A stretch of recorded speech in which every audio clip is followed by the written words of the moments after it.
I went to every comic shop in Georgia, and even though I was sprinting the entire week, I still had an unforgettable trip, and I saw more amazing comics than I could possibly fit into one video. But I'll take you on a tour through each of the shops and show you the highlights, including some priceless items that I never thought I'd see with my own eyes. If you want to see a shop in greater detail, members have access to unedited footage of the shops, so check the description for the link to memberships. Howdy, I'm Kurt Williams, and if you didn't see the Every Comic Shop in Michigan videos, here's a quick rundown on scoring. There are 6 categories with a maximum score of 5 points in each category. If they score 5 points, which is way above and beyond, it means they're totally wicked. 4 points is still above average, but not quite mind-blowing, so they're pretty good. 3 points is A for average, which is still fine, not bad. 2 points is, I guess this counts, which means the category is fulfilled, but just barely. And if they only receive 1 point in a category, it's a load of barnacles. But that's still a point, so it's better than 0. The 6 categories I chose are what I consider to be essential to the comic shop experience. You might disagree, you might think I'm missing something, and you're welcome to speak up and let me know, but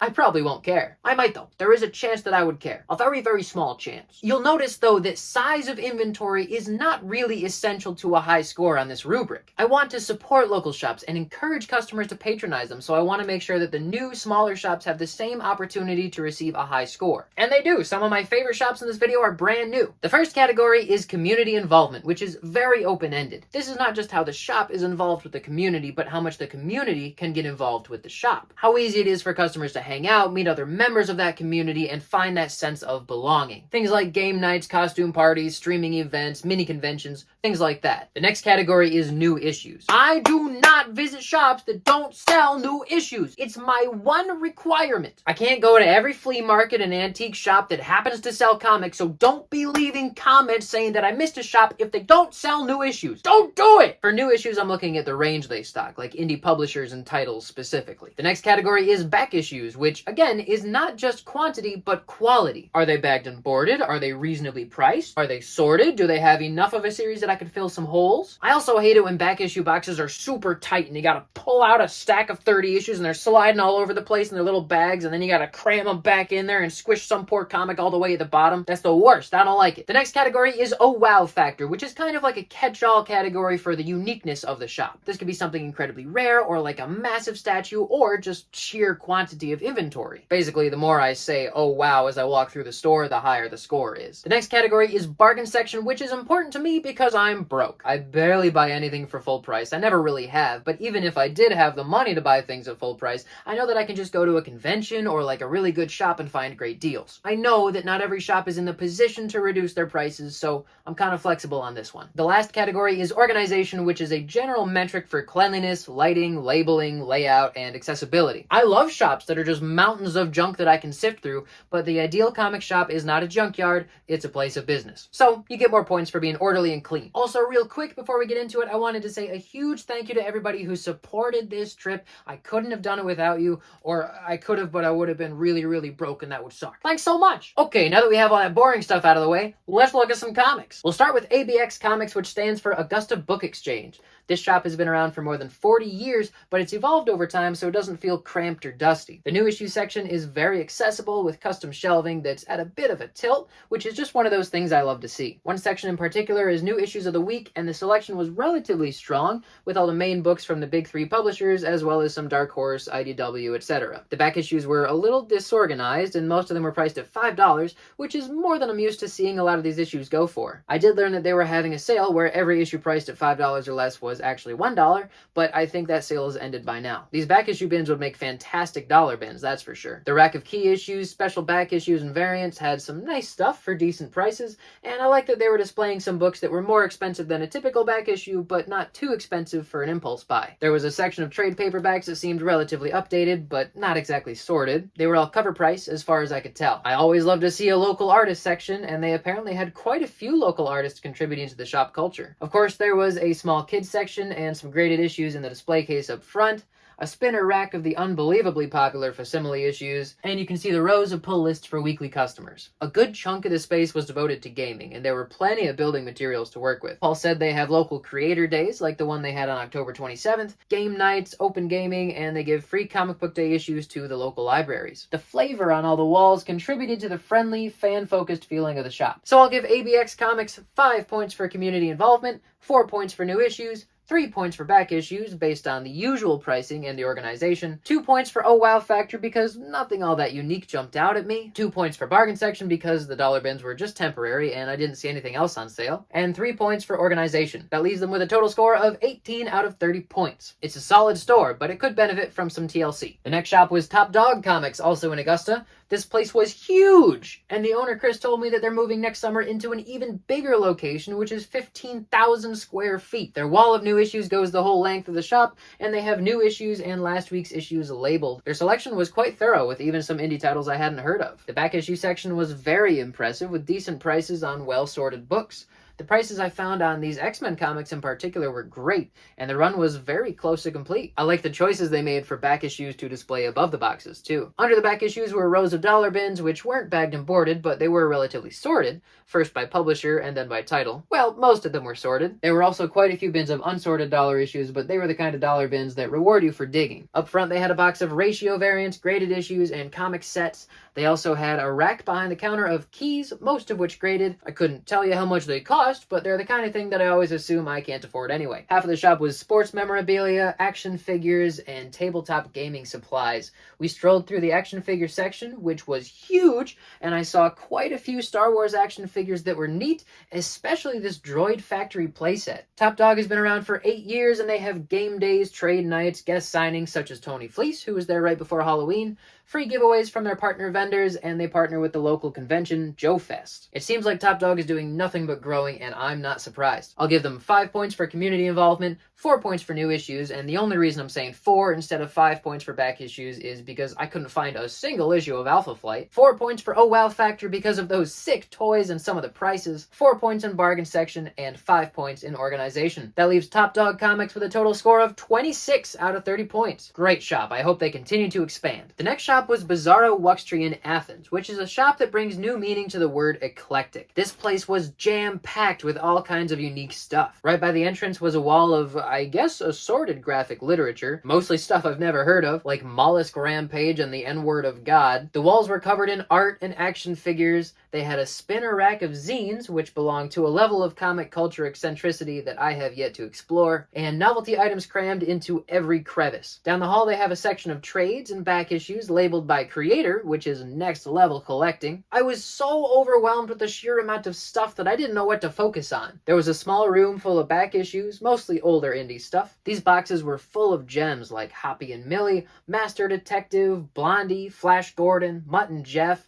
and so much more. These PS art books have been showing up all over the place lately. There was another room full of the rest of the back issues, like Marvel, DC, and Image. This room had a similar vibe to a record store, with the walls covered in retro-style posters. The selection of back issues was decent, and everything was bagged and boarded. Some of the prices were great, or at least reasonable, though some of them were more than I'd be willing to spend, even if I was filling a hole. There was a larger-than-life wooden statue of Etrigan, which was pretty sick. This shop did have plenty of Alpha Flight issues for pretty good prices, too. Under the back issue tables were countless boxes of extra merchandise, which makes for my favorite kind of comic shop, and I was disappointed that I had to be in such a hurry. In another room, there were all kinds of toys, masks, action figures, all kinds of curiosities. I liked these old pulp books, whatever this thing is, this Marvin the Martian toy, and these weird baby things. They had some boxes on the floor full of discounted books that I happily rated, and a whole wall of graphic novels that I didn't have enough time to look through. There were so many books on that shelf that I've never heard of. It was intense. Bizarro Wuxtry has been around in one form or another for 48 years, and you can tell that they've packed a lifetime of character into the shop. They sometimes have signing events, but they also sponsor the Fluke Small Press Festival, and they have since 2002. The manager, Devlin, gave me this quote: "Us do opposite of all earthly things. Us hate beauty. Us love ugliness. Is big crime to make anything perfect on Bizarro World." And that's character, folks. So I'll give them 4 points for community involvement, 2 points for new issues, which I hadn't mentioned yet because they almost seemed like an afterthought. So that's not true. I just didn't have good enough footage, so I forgot about it, but they did have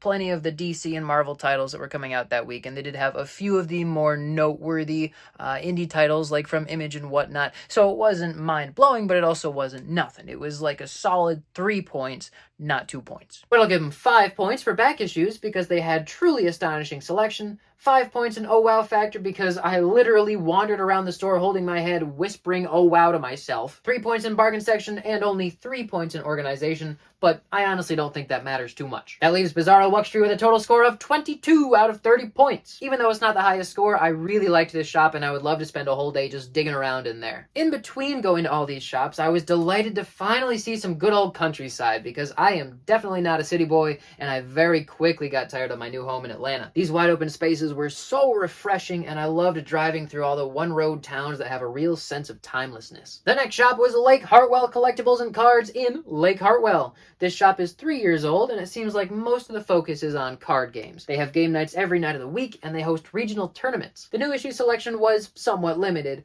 and even though we were there on a Wednesday, there were only a few new titles. The back issues were half off, I think, but they consisted of what looked like just the leftover new issues from the past few years. Brandy told me that they've had a few meet and greets with people like Austin Freeman and Braxton Cosby. They get extra spirit points for having a shop dog who only seemed a little nervous. This shop was cute and had the feel of a small lakeside town, a lot like the small towns I visited frequently in Michigan. They won't score too well on my rubric, but I do hope they continue to succeed. I'll give them 5 points for community involvement, 2 points for new issues, 3 points for back issues, 2 points for oh wow factor, 2 points for bargain section, and 4 points for organization. That leaves Lake Hartwell Collectibles and Cards with a total score of 18 out of 30 points. Like I said, the focus seems to be on gaming rather than the comics. The next shop was Inner Nerd in Hoschton, which is unique because it's a cafe combined with a comic shop. I love shops that have room to just hang out and play video games on a giant screen in this case, especially when you can get specialty drinks that are comic themed. However, they were not selling new issues at the time I was there. They said they were selling new issues before they moved locations and they were planning to start selling them soon though. The back issues were in this massive pile of boxes sorted by title. From what I could tell, it was entirely stuff from the last few years, but I might be wrong. And there might be plans to better organize these boxes. I don't know how long they've been in this location. They had a few large bookshelves with a good selection of trades, quite a few omnibuses. In addition, there were plenty of action figures, Funko Pops, trading cards, and assorted nerd culture stuff. Overall, this seemed like a great place to hang out and do nerd stuff, but maybe the comic shop side of it needed to finish moving in. I'll give them 5 points in community involvement, 2 points in new issues, 3 points in back issues, 3 points in oh wow factor just because it's unique to have a cafe combined with a comic shop, 1 point in bargain section, and 3 points in organization. Once again, I have no idea how long they've been there, but they knew I was coming for at least a month before I went, so this is what they presented. That leaves Inner Nerd with a total score of 16 out of 30 points. The next shop that day was Galactic Quest in Buford, but before getting into that shop, let's look at Galactic Quest in Lawrenceville, which I went to before I started this trip. Guys, I really like Galactic Quest. They are both solid, updated shops that focus a lot on indie comics, local creators, the comic scene, and local artists. And according to them, they host the largest free comic book day event in the country, based on the 10,000 people that showed up last year across the two shops. Now, it helps that free comic book day has become a city event in Lawrenceville, and the entire town square basically becomes a mini comic convention that benefits all the shops in the area. So even though it's probably a stretch to say that more than 10,000 people were in the shop that day, Galactic Quest is the entity that started this yearly mini convention that stimulates the local economy, and they gave away a literal ton of free comic books this year, and that's pretty cool. But anyway, the shop itself is impressive on its own.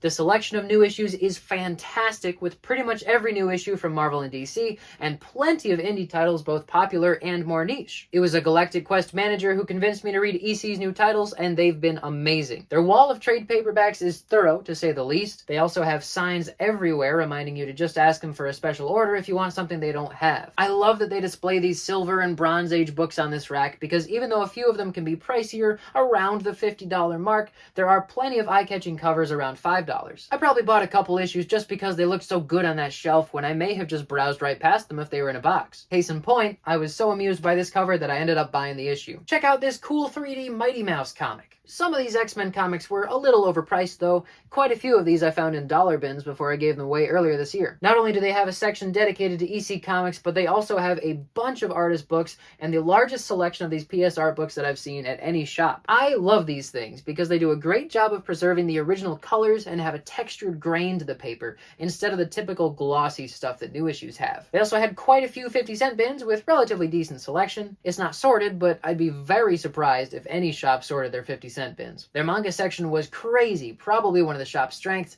It's shelf after shelf of well-curated manga. They said it's the largest selection of manga in Gwinnett County, which seems believable. There was a whole separate room for back issues and board games, and all the back issues were half off. I didn't get any footage of the back issues here, but they're pretty consistent with the back issues at the Buford location, which I'll show you next. At the front of the shop, there's an excellent kids section with a great selection of books like Owlie, which I don't see in shops enough. Behind the counter were some excellent key issues, like the first appearance of Poison Ivy, this issue of Ken Shannon, this early appearance of Two-Face, this gorgeous Spider-Man issue, these great keys all in a row, and this super cool issue of Picture News. I always love to see these vintage Star Wars action figures at shops, but these were way more expensive than usual, because it turns out that they're prototypes which were made for toy shows. They're a 1983 series, I think, and they even had the C-3PO carrying case. I know I've been talking about this shop for way too long already, so I'll hurry up and show you their gaming basement, which is very well decorated. They use this space for game nights, D&D, Gundam building, art classes, and just general hangout space. I love Galactic Quest. So I'll give the Lawrenceville location 5 resounding points in community involvement, and I normally don't give 5 issues and new issues unless there are staff recommendations and quick synopses posted under some issues, but given their in-person endorsements of so many new issues, I think I'll give them 5 points. I'm also on the fence about back issues because there's a pretty good selection and they are half off all the time, but really half off those prices just brings them down to regular prices. But if we were to compare them directly to Bizarro Wuxtry, I'd say that they earned the same score, so I'll give them 5 points for back issues. An easy 5 points in Oh Wow Factor, a strong 4 points in bargain section, and 5 strong points in organization. That leaves Lawrenceville Galactic Quest with what I consider to be the highest possible score a shop that is shackled by the confines of capitalism can achieve, 29 out of 30 points. Which brings us to the Buford location, where I met with the owner Kyle, who had all kinds of amazing things to show me. This space felt a little bigger than the Lawrenceville location, but the layout was pretty much the same. They had their racks of new issues separated into Marvel, DC, and Indie. They had rows and rows of back issues for half off, which I spent as much time as I could spare digging through. They had their rack of cool, affordable covers, which I can't help but browse every time I go. Their kids section was on point, just like the other location. They had the same 50-cent bins, the same wall of graphic novels, an art book section, walls absolutely covered in artwork done by local artists. Did I mention that Galactic Quest has a mascot? And a whole separate room for gaming. Behind the counter were more awesome keys, like these pretty common ones, and this really cool Atom Age cover, but also a few issues that Kyle pulled out specifically for the video. I'll leave lots of time to pan over these because every single one of these is amazing. This is the only time I've ever seen the famous crime suspense stories issue in person, and this issue of Superman is from 1939. What an amazing cover. They also had a very early printing, if not first printing, of Seduction of the Innocent, which I would very much like to read, and this comic called The Adventures of Mr. Old Buck. This was the first comic ever printed in America, first in a newspaper in 1842, and then in this book form in 1849. So this comic is older than the Civil War. This volume in particular, I think, might be a British printing from 1841, but I might be wrong. Either way, it's probably the single most impressive comic I've ever seen in my life. Maximum bananas! The owner, Kyle, is the creator of Hero Cats of Stellar City, which is very cute and also a coincidence because the first comic characters I ever created and wrote about were Super Cats way back in early elementary school. Probably a pretty common idea for anybody who likes comic books and cats, now that I think about it. But still neat! The vibe I get from Kyle is that we're like-minded in the appreciation we have for comic culture, comic shops, the history of graphic storytelling, and the promotion of children's literacy. Like I said, I love Galactic Quest. It's great. So for the Buford location, it's practically the same shop, so we'll say 5 points in community involvement, 5 points in new issues, 5 points in back issues, 5 points in Oh Wow Factor, 4 points in bargain section, and 5 points in organization. They're worth a visit. The next shop was Kapow Comics in Cumming. As soon as you walk in, you're met with this excellent wall of mostly brand new graphic novels. They're well sorted, very accessible, gorgeous editions of great stories. There's a whole wall of new issues which did not appear to be labeled by each week, but did have staff picks and occasionally a sign warning customers that the series wouldn't be on the shelf anymore, so they should subscribe to the series if they want to keep collecting it. The back issues were decent, sorted by series, but not always in order. Pricing was good, right in the middle of the road. Their manga section was pretty decent, definitely had some beef to it. They had a couple boxes of used trades, most of which were about half off, but quite a few were only $5, and there were a bunch of dollar bins which were unsorted, but you could find some good stuff in there. The owner was very friendly, but he didn't talk much. Half the shop was for gaming, with lots of room to play games, and a whole lot of consoles and video games available to buy, including the greatest video game ever. They had some great statues throughout the shop, like this Frog Thor statue, and these neat little dudes. They were also setting up a Halloween section of horror trades, since this was a week or so before Halloween. This shop felt nice and clean with updated inventory. I'll give them 5 points in community involvement, 4 points in new issues, 3 points in back issues, 3 points in oh wow factor, 4 points in bargain section, and 5 points in organization. That leaves Kapow Comics with a total score of 24 out of 30 points. The next shop was Dragon's Eye Games in Canton, which was having a game night, so I had to be careful where we were pointing the camera. They had that week's new issues on a table right by the door for early access, and new issues from previous weeks were on some of the racks off to the side. These racks wrapped all the way around, so lots of new issues were on display. There were some boxes of back issues below these racks, most of which were recent issues, but there were a couple pockets of series from the 80s. The prices were at the bottom of the back of the bag and board, which was a little irritating. They had a few trades and omnibuses, as well as some graded issues on the wall at the back of the shop. This first issue of S.H.I.E.L.D. was especially cool to see. Most of the shop was dedicated to gaming, with all the usual cards, D&D books, figure painting kits, etc. It had some good comics, but it was primarily a gaming store. I'll give them 4 points in community involvement, 3 points in new issues, 2 points in back issues, 2 points in oh wow factor, 2 points in bargain section, and 4 points in organization. That brings Dragon's Eye Games to a total score of 17 out of 30 points. After that, we had to skip Steel Collectibles because we had run out of time in the day, so we went straight to Dr. No's in Marietta. I specifically wanted to end the day here because I knew the shop was amazing, and I figured the owner, Cliff, would have some stories to tell, which he absolutely did. And I would love to take up some time retelling his stories about Stan Lee, Jack Kirby, and Bob Kane, but I think that might be another video. Cliff said Dr. No's has been around since 1977, and he started the legendary mini newspaper Comic Shop News in 1987, which he wrote until late 2022. And if that's not enough, Dr. No's was a legendary Spider-Man artist Mark Bagley's local shop, and it was only because Cliff gave Bagley the Marvel tryout book that Bagley ended up getting hired at Marvel. So this shop is drenched in history, and it somehow manages to still feel modern and sleek. As I wandered through the shop marveling over the amazing selection,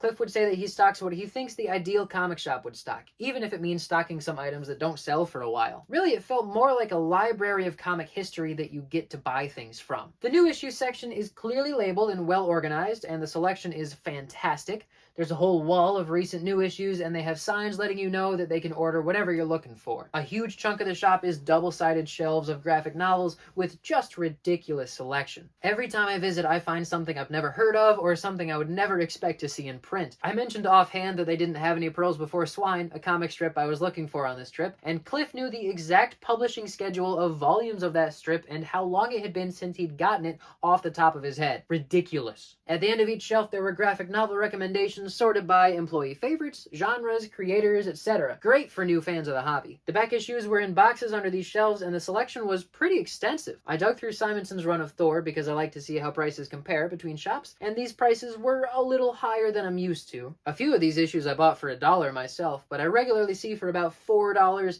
and they were priced somewhere around $10 here. The argument could be made that you're paying extra to help support this amazing and important shop, but you know me, I'm always looking for deals. They of course had a kids section full of great stuff right by the door, and a couple rolling racks of discounted trades. They had quite a bit of Doonesbury, Bloom County, and Baby Blues on sale, all of which are excellent strips. The other half of the store has some open space for gaming and signings and art shows, zine fests, all kinds of comic culture stuff. I am blown away by this wall of omnibuses, Marvel Masterwork editions, dozens of volumes of Will Eisner's The Spirit, and so many vintage comic strips that it brings me to tears. Cliff also pointed me to the reference shelf, which is full of books about comic history, comic creators, art history, all that stuff that makes a well-rounded collection. They also have a ton of dollar bins, sorted alphabetically, which I dug through at length on a previous visit. There's good stuff in there. Dr. No's also has the single most impressive selection of artist books of any shop I've been to, with all the oversized stuff, all the deluxe editions like this Bone set that I desire more than world peace. I've never seen this artist edition of Bone where you can see Jeff Smith's blue lines and pieces of paper that he glued into word boxes for the lettering. There was another selection of new graphic novels or comic related books like Alan Moore's new book on magic,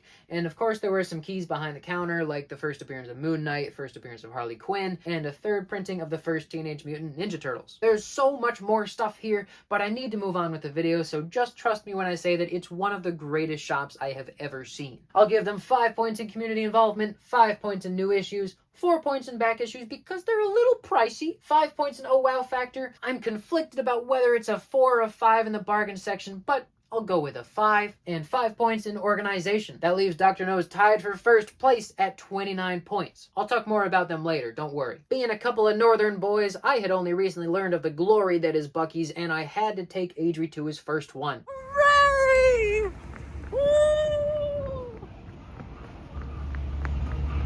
Who knew a gas station could be such a wonderful place? Adri is a little camera shy, but trust me, this is the face of someone experiencing total ecstasy. Disney World pales in comparison to the beauty of the highway Beaver. Anyway, the first shop of day 2 was Heroes and Villains in Warner Robins. This shop has been around for 20 years, and they were very clean and very friendly. The new issues section was clearly labeled, with some good selection from the indie titles. The previous week's comics were right next to them, and underneath were some brand new trades and some half-off bins for single issues. These ranged back to about the 80s, and I grabbed an issue of Watchmen for around $5. They also had mystery bundles where you get 5 comics for $5, which looked like mostly new stuff. And right next to that, they had comic series bundles starting at $5. Their wall of graphic novels was pretty solid with everything sorted alphabetically. They had an island of back issues where I first checked Alpha Flight, which was more extensive and better priced than almost any other shop. Everything was nicely bagged and boarded, and the prices were easy to find. The dollar bins were underneath the back issues, and these were unsorted, but everything was bagged and boarded. These bins spread out towards the middle of the shop, and I didn't have much time to dig,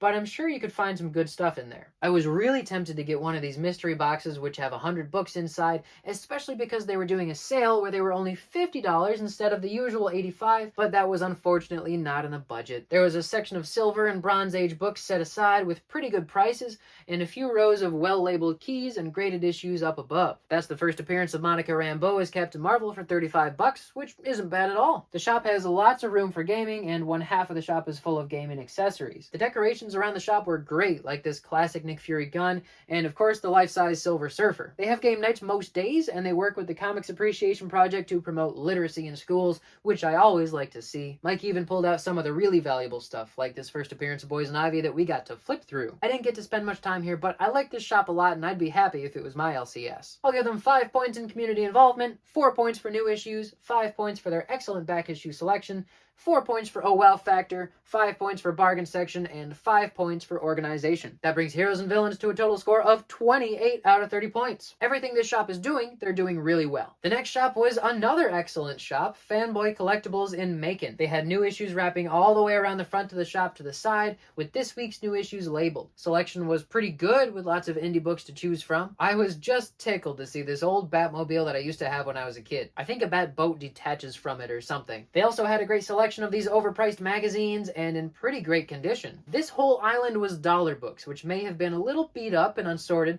but I did find the first appearance of Baby Cable in there. There's definitely good stuff if you're willing to dig. There was a kids section right by the door, and then a few custom-built shelves of trades as well as manga. The back issues were in those shelves that roll out, which can sometimes make me a little nervous, but these seemed nice and solid. The selection was extensive, fairly priced, and all bagged and boarded. I found the first appearance of Lady Deathstrike in great condition for $5, which I was very happy about. Above the back issues were some comic bundles and neat covers, like these Warfront issues and this issue of Racket Squad that I'd never seen before. The keys on the wall behind the counter were impressive. All the usual stuff and some more goodies like issues 2 and 4 of the Avengers, this issue of The Beyond, and this issue of Superman. I also like to see World War II era propaganda comics, like this issue of Captain Marvel from 1942, and these American Air Forces issues from 44 and 45. I gotta point out the Star Wars figures because I always do, and this is the first time I ever saw a Jawa from the set, I think. A couple of these newer ones were signed by the actors. The back half of the shop was action figures, Funko Pops, and gaming supplies, which was very cool to see, but not essential to my grading system. This shop was full of neat stuff, and they also have a reward system where you earn a point for every dollar you spend, and you can use 250 points to get 10% off an entire order, or 500 points to get 20% off an entire order. So I'll give them 5 points in community involvement, 4 points in new issues, 5 points in back issues, 4 points in oh wow factor, 4 points in bargain section, and 5 points in organization. That leaves Fanboy Collectibles with a total score of 27 out of 30 points. Another awesome shop. The next shop was Comics and in Dublin, but the owner declined to be part of this video. They were mostly a gaming shop anyway. But I was there! After that was Galactic Comics in Statesboro, which was very busy for the middle of a Thursday. This shop was bursting with stuff, partly because they had just gotten a lot of new shipments, but also because there was just a lot of stuff in the first place. They had a bunch of new issues spread out over a few racks, but it was a little hard to tell what was from that week and what was a little older. There were also a bunch of boxes of recent back issues, but they were packed pretty tight and there was a lot of inventory sitting on top of them, so they weren't very accessible. I know they mentioned the shop would be a little messy before I got there, so maybe this isn't typical of the shop, but it seemed like mess that should be manageable. Their graphic novel section was a little better organized and they were having a great sale on image trades, so I bought a couple of those. They also had a ton of omnibuses here. I spent a while just wandering around, taking it all in, not sure what I was allowed to dig through. A lot of this stuff was new inventory that hadn't been priced yet. Their kids section had a ton of great cartoons, including the recently released Thorn by Jeff Smith. I don't know for sure, but this might be as much manga as they have at Galactic Quest. Going up the ramp takes you to a separate gaming section, and then through a doorway you have a gaming room, which also has a ton of dollar bins. These bins are alphabetical, but they're a little tight, and they had pretty average selection. There was a pretty substantial construction area in one corner of this room. I did find some regular back issue bins, but I think they were $5 each, and they were also buried under a mountain of stuff, so I felt a little too claustrophobic to dig much. The shop has a ton of gaming events throughout the week, as you can see by their calendar. There's a good chance that I was there at a time when they were unusually messy,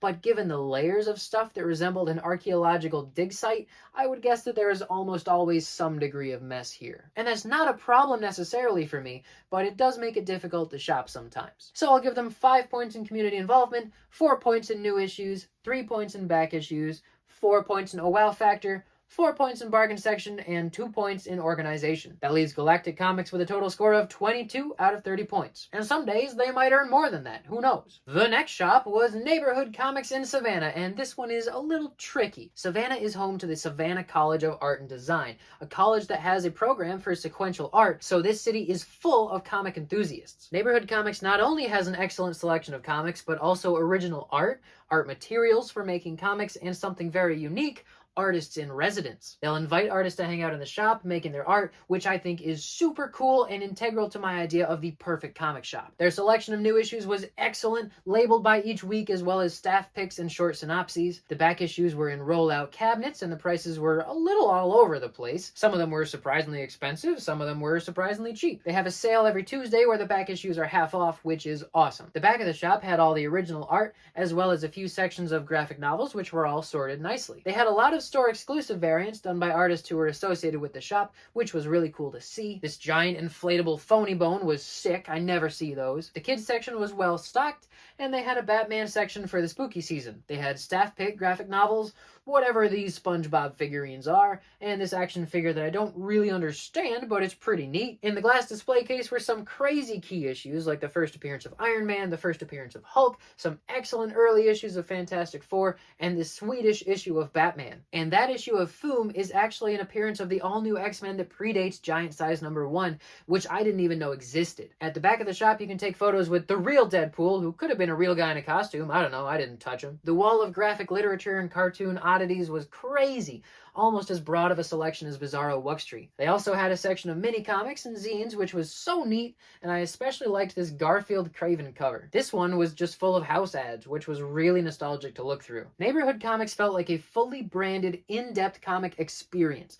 Probably the closest thing to my own idea of the perfect comic shop. What makes it tricky, though, is that they turn their warehouse space into another shop called the Neighborhood Comics Clubhouse. This is where they sell all their extra back issues for $1 each, and I spent a long time digging through all these bins. So really, for the full Neighborhood Comics experience, you need to visit both shops, but technically Neighborhood Comics is only the one location. So if I'm rating just the Neighborhood Comics main location in downtown Savannah, I'll give them 5 points for community involvement, 5 points for new issues, 4 points for back issues, 5 points for oh wow factor, 3 points for bargain section because those Tuesday deals were all that I saw, and 5 points for organization. But if I were to count the clubhouse as part of the same shop, then they would get 5 points in bargain section and 5 points in back issues, making them the perfect 30 out of 30 comic shop. But I guess I can't do that. So that brings neighborhood comics to a total of 27 out of 30 points. They really make the most out of such a small space, and I love everything they're doing. Very close by was Planet Fun, which was another excellent shop. Just the window display on the street is enough to give a sense of the shop.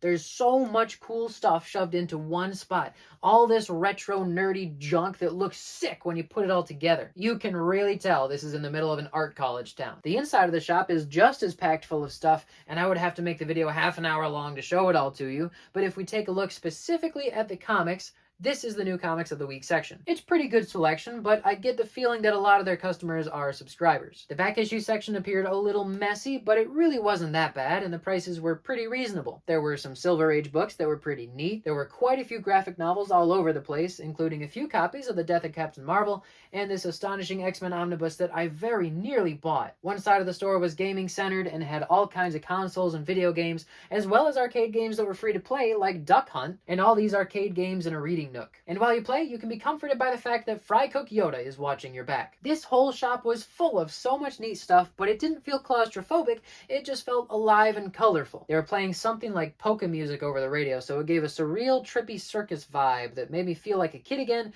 but also made me a little nauseous. Regardless, this shop was great. I'll give them 4 points in community involvement, 3 points in new issues, 3 points in back issues, 5 points in oh wow factor, 3 points in bargain section, and 4 points in organization. That brings Plastic Planet to a total of 22 out of 30 points. So not the highest score ever, but remember, the score is not always directly related to how much I enjoyed the shop. Is it the best comic shop ever, strictly speaking? No, but it's still a great place to hang out. Then, literally across the street was Odin & Son / Nerdheim, which did count as a comic shop because they sell new issues, but didn't have a huge inventory. Their selection of new issues might have been a bit bigger than Plastic Planet, or maybe it was just spread out more. There were maybe a few months worth of new issues still on the shelves, but there weren't any dollar bins to dig through. They did have a whole lot of graphic novels, all displayed nicely on a couple of racks, and they also had some staff picks at one end of the room, including Silver Surfer by Donny Cates and Tradd Moore, both of which were students at that college, I think. There was a mini arcade room off to the side with their own points and prize systems. The other room was full of various collectibles and plushies and board games. They were playing some pretty intense music while we were in there.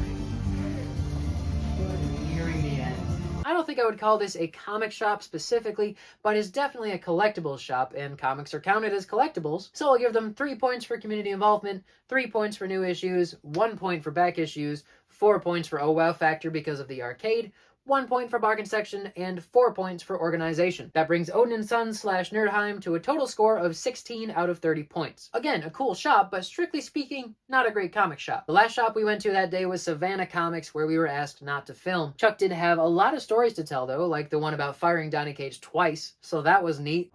Chuck preferred that we don't film inside the shop right now.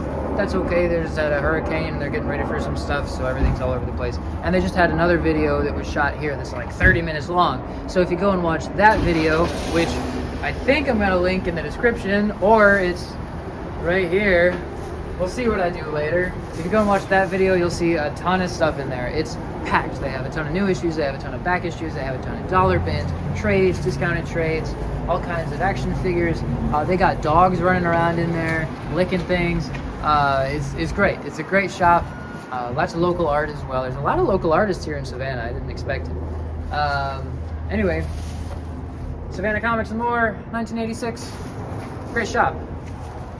So based on what I can remember, I'll give them 4 points for community involvement because Chuck mentioned giving away a lot of comics on Halloween, which I like. 3 points for new issues, 4 points for back issues, 3 points for oh wow factor, 5 points for bargain section because there were a lot of discounted trades, and 3 points for organization. That leaves Savannah Comics and More with a total score of 22 out of 30 points. And if you go watch that other video, you can see the shop in more depth. Next, we had to drive all the way from Savannah to Valdosta at the southern edge of Georgia. This route went right past Okefenokee Swamp, which is the setting of Walt Kelly's legendary comic strip Pogo, and I really wanted to visit the park, but we didn't have enough time. We did manage to stop in Waycross, though, where we could see the water tower with Pogo on it. We also got stuck behind a train on our way out of Waycross, and I found myself reminded that I really was in the middle of small farm town country. This train took 3.5 minutes to pass us. America. We got to Cool Comics in Valdosta way ahead of schedule though, so we had some time to balance out all this sitting around in the car with some early morning exercise. Gotta stay limber when you're on a mission, folks. Anyway, we got into Cool Comics and took a quick look around. The wall of new issues was a little hard to figure out. I wasn't sure whether that week's new issues were there or where they might be or why certain issues were still on display. There was a corner of the room full of back issues with a range of prices, some of which pretty typical and some higher than I'm used to seeing. This box of spooky stuff from the late 70s and early 80s was really cool, though the prices were still a little too high for me. There were some graded issues up on the wall, mostly typical stuff you'd find at a comic shop. The back room was full of back issues, most of which were bagged and boarded with individual prices that made sense, but some of which were loose, going for cover price. I don't know what was going on with this table. A lot of this shop felt kind of empty, generally disorganized, not very cozy. But keep in mind, the hurricane had just swept through this area and you could tell. As we drove through the nearby cities, we could see trees down everywhere, houses that were demolished, all kinds of damage. So it's possible that we were here at a low point for the shop because they've been around for 22 years, so clearly they're doing something right. But based on this visit, I'll give them 3 points in community involvement, 3 points in new issues, 3 points in back issues, 2 points in wow factor, 1 point in bargain section, and 2 points in organization. That leaves Cool Comics, based on this visit, with a total score of 14 out of 30 points. The next shop was Grey Ghost Comics in Tifton. This was another shop full of all manner of neat stuff and very well decorated. The new issue selection seemed a little light, with an odd focus on Power Rangers. The back issue section was great though, with very reasonable prices on pretty extensive runs. There was a wall of graphic novels that had a lot of the usual stuff, as well as some unique books like Dick Tracy. Their dollar bins had a pretty strong selection too, and I would have spent a lot more money if I had more time. There were graded issues running all the way around the shop, nothing earth-shattering, but definitely a good selection. Just about every inch of wall space was taken up by some kind of decoration, and I think at least most of it was for sale, though some of it was shop-specific information like this ticket board and the gaming schedule. I especially loved their giant print of art from The Dark Knight Returns, and this statue was definitely unique. They had a good-sized gaming section, lots of gaming materials, Funko Pops, William Shakespeare, and all kinds of other goodies. I liked this shop a lot. It seemed like they had a lot of character and a really devoted customer base. Oh. Newish. It's recent. First issues.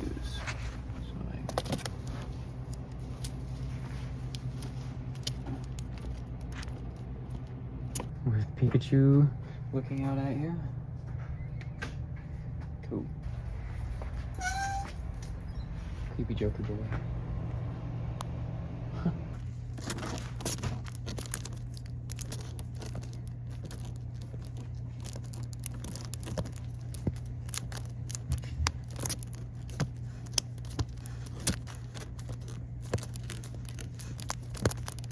There's a lot of X-Men.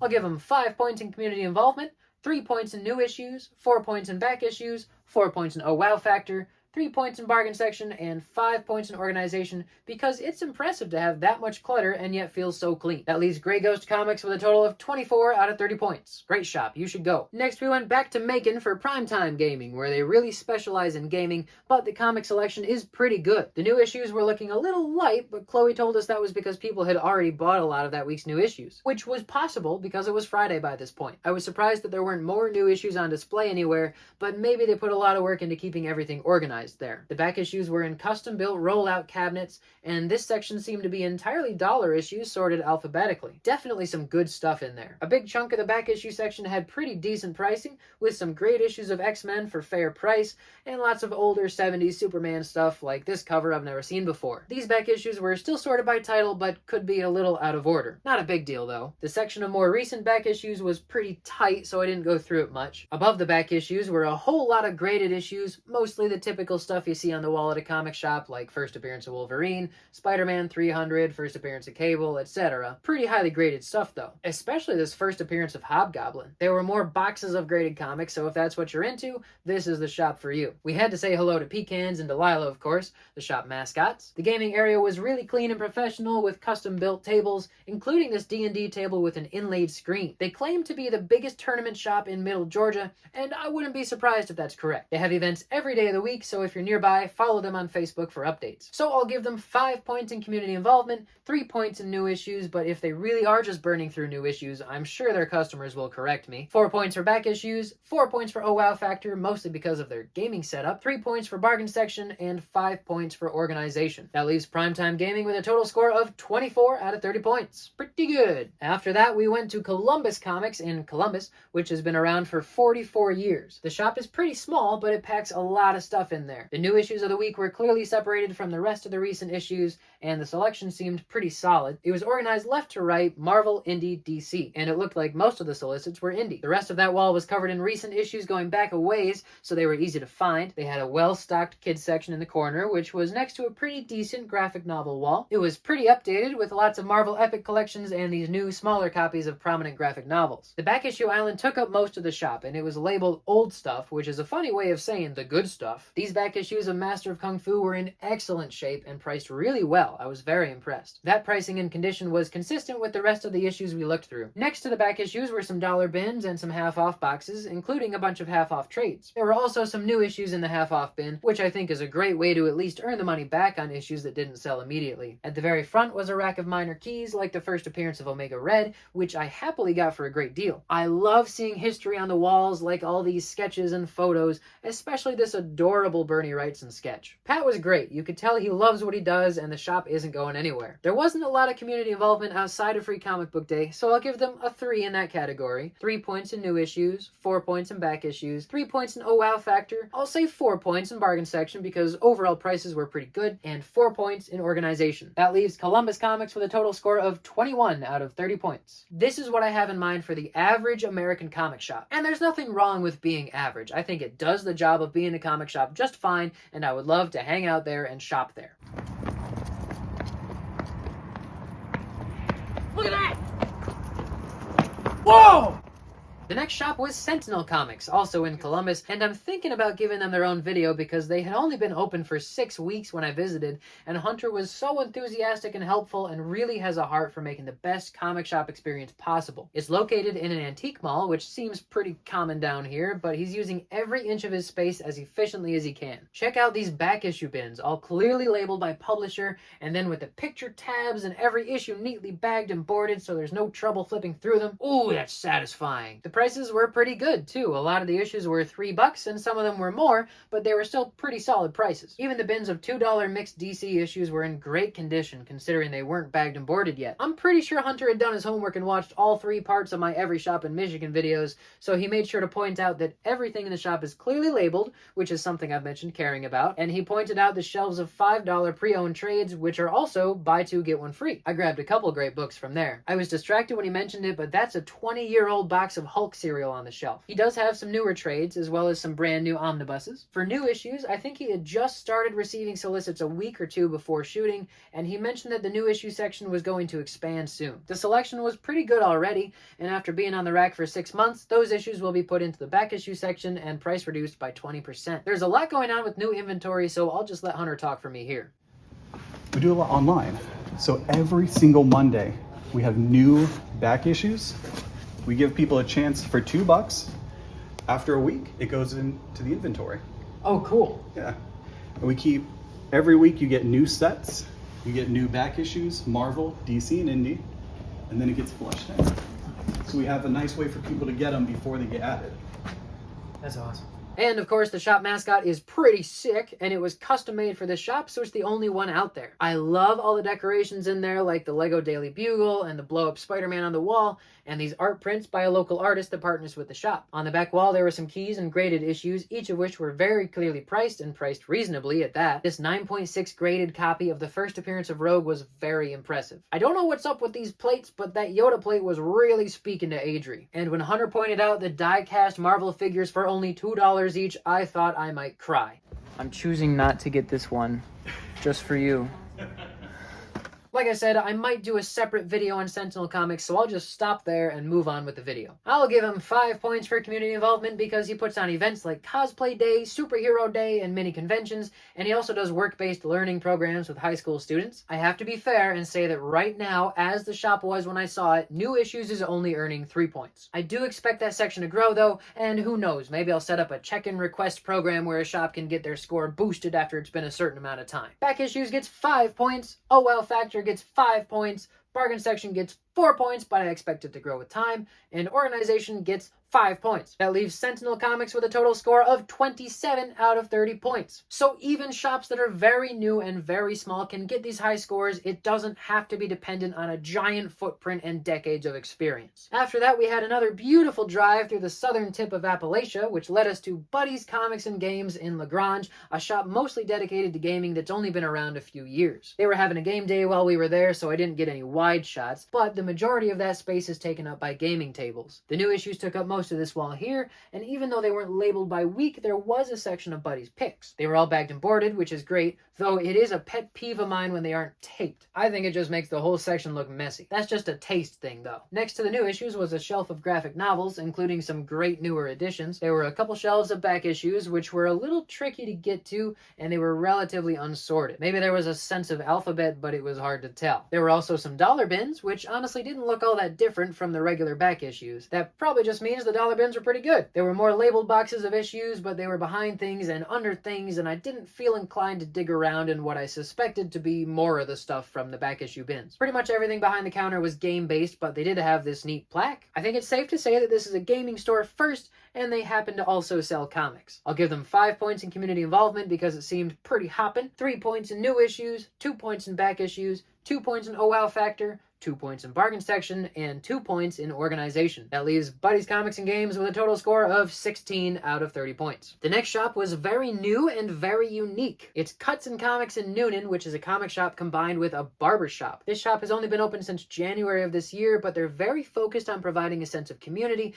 and inspiring literacy in their younger readers especially. The New Issue section was decent, a lot of Marvel stuff. The back issues were $2 each and sorted alphabetically, though it seemed like an assortment of random stuff from the past decade or so. That's pretty typical for new shops though. A good chunk of the back issue section was indie comics published by one of the owners of the shop. There were a ton of titles with a bunch of different imprints that I'd like to learn more about. I thought about scheduling my visit for a time when I could also get a haircut because Lord knows enough people are telling me I need one, but the timing just didn't work out. If you do get a haircut there, you get free comics, and if you get enough comics, you get a free haircut. They're also doing well enough that they're already working on their second location, which is really great to see from a brand new comic shop. They've got a kids section and some trades available, lots of t-shirts, and all kinds of decorations throughout the shop. They do monthly raffles, host store events, use a reward system that gets you free stuff, and of course they support a ton of indie creators. So I'll give them 5 points in community involvement, 3 points in New Issues, 3 points in back issues, 4 points in Oh Wow Factor because they cut hair, 3 points in Bargain Section, and 5 points in Organization. That leaves Cuts and Comics with a total score of 23 out of 30 points. Not bad for a brand new shop. The last shop of the day was Superhero Cards, Comics, and Games, also in Newnan. Now this place was massive, just huge, with so much stuff crammed in here.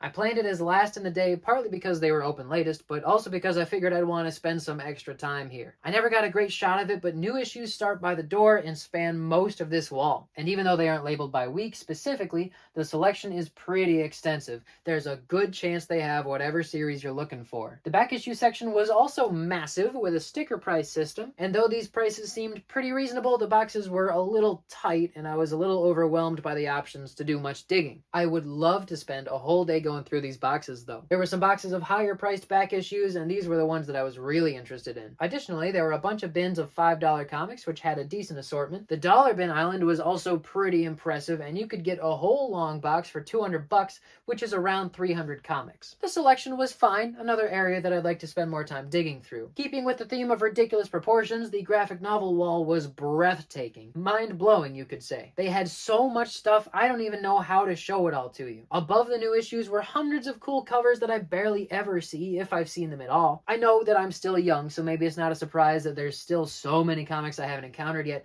but sometimes I get reminded of the unimaginable volume of graphic literature that's been made over the past 100 years. In another part of the shop was a half-off trade section where I very happily found some Pearls Before Swine volumes, finally. I've been looking all over for this stuff. There was some good regular stuff in the half-off bins too. The wall of key issues was overwhelming, just like the rest of the shop. You know, I encountered a lot more people in Georgia than I did in Michigan claiming that they had the largest shop or the largest back issue section in whatever section of the state they were in, and because I heard that so much, I became very skeptical. But this shop, well, it's pretty big. And of course, the comics are just half the shop. There's also a ton of gaming supplies, assorted toys and action figures, some of the most unique decorations I've ever seen in any of these shops, including the dopiest Spider-Man ever to exist, and most importantly, their pinball area. The pricing was pretty good, and I was so interested in this pinball machine from 1954, but after playing it, I realized that pinball machines were not very good in 1954. We also tried this Marvel arcade game, which is definitely not my strong suit. Watch out for peepers in the bathroom, they'll get you. This shop hosts tons of gaming events, has holiday parties throughout the year, hosts toy shows every other month, where they have food trucks, comic artists, and celebrities show up. It's intense. Overall, this shop was insanely huge, and no video I make could capture all of the stuff. It's good. You should go. I'll give them 5 points in community involvement, 4 points in new issues, 4 points in back issues, 5 points in oh wow factor, 5 points in bargain section, and 3 points in organization because it was a little all over the place. That leaves superheroes, cards, games, and comics with a total score of 26 out of 30 points. That was the end of day 3, but there are 2 more days of shop to show you, and that includes some of my favorite shops from the trip. Remember, the goal here is to visit every comic shop in America, partly because it sounds like fun, but mostly because I want to promote the small business in-person community side of this hobby. I did a fundraiser for this state, but if you want to help with this quest, I'm going to upload the unedited footage of every shop for members only. So if you want to see a shop in greater detail, or if you want to hear the banter between me and the camera guys, this is a great opportunity for you to do so. I don't know why it's so hard to find the join button on YouTube now, so I've pasted the link to sign up for membership in the description. Thanks for watching and supporting the channel, and stay tuned for part 2.